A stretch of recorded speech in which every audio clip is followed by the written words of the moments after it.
Olá, continuando nossas aulas sobre intervalos. Eu vou falar nesse vídeo sobre os intervalos simples e compostos e também vamos conversar um pouquinho sobre o conceito de dissonâncias e consonâncias.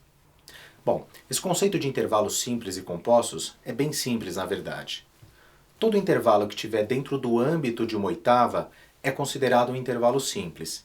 E quando o intervalo for superior a uma oitava, ele é considerado um intervalo composto. Dessa forma.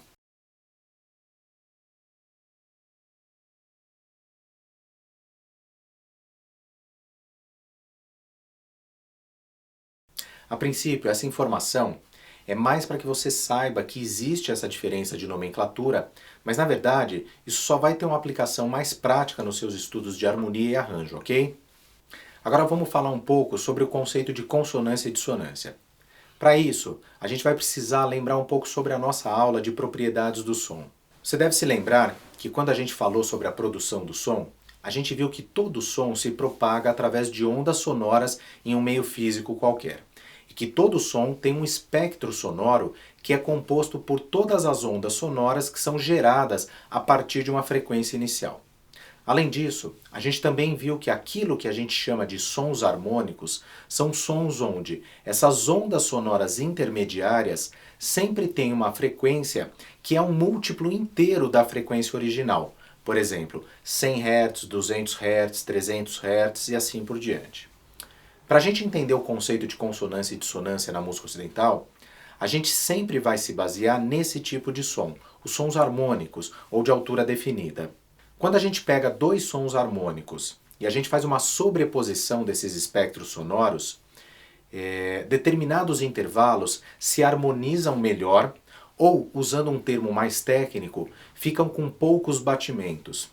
Por sua vez, outros intervalos acabam gerando mais batimentos quando esses espectros são sobrepostos.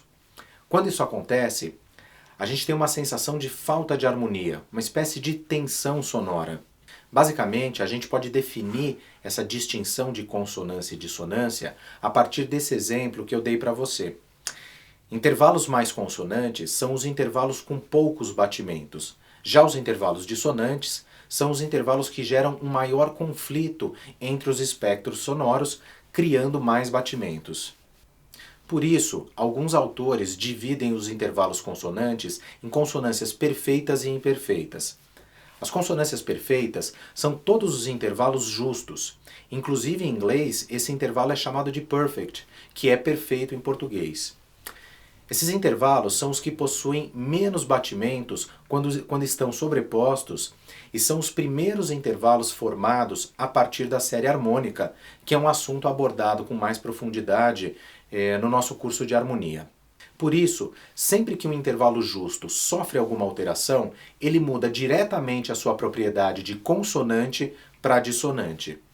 Já os intervalos de terça e sexta são classificados como consonâncias imperfeitas, porque, embora sejam consonantes, são intervalos com mais batimentos que os intervalos justos.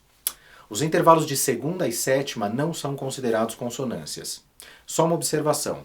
Aqui eu estou me referindo aos intervalos harmônicos, ou seja, quando essas notas são tocadas ao mesmo tempo. Quando o intervalo é melódico, uma nota tocada após a outra, a gente vai observar algumas mudanças em relação às questões de consonância e dissonância. Nesse quadro que eu vou mostrar aqui para você, tem toda a classificação dos intervalos em relação às suas propriedades de consonância e dissonância.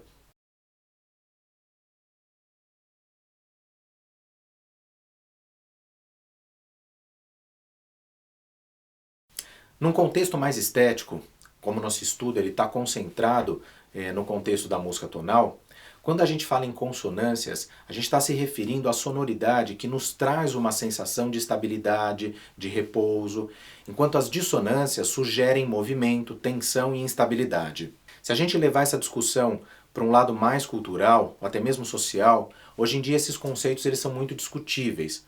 Por conta da própria evolução da música ocidental, o que era considerado uma dissonância, a partir desse conceito mais estilístico, hoje em dia pode causar uma percepção muito diferente no ouvinte. Eu procurei tratar nessa aula do conceito de consonância e dissonância a partir de um princípio físico que também se relaciona com a estrutura do sistema tonal. Dessa forma, a gente consegue não só entender melhor esses conceitos, mas também ver como isso se reflete na própria prática do repertório. É isso, até a nossa próxima aula.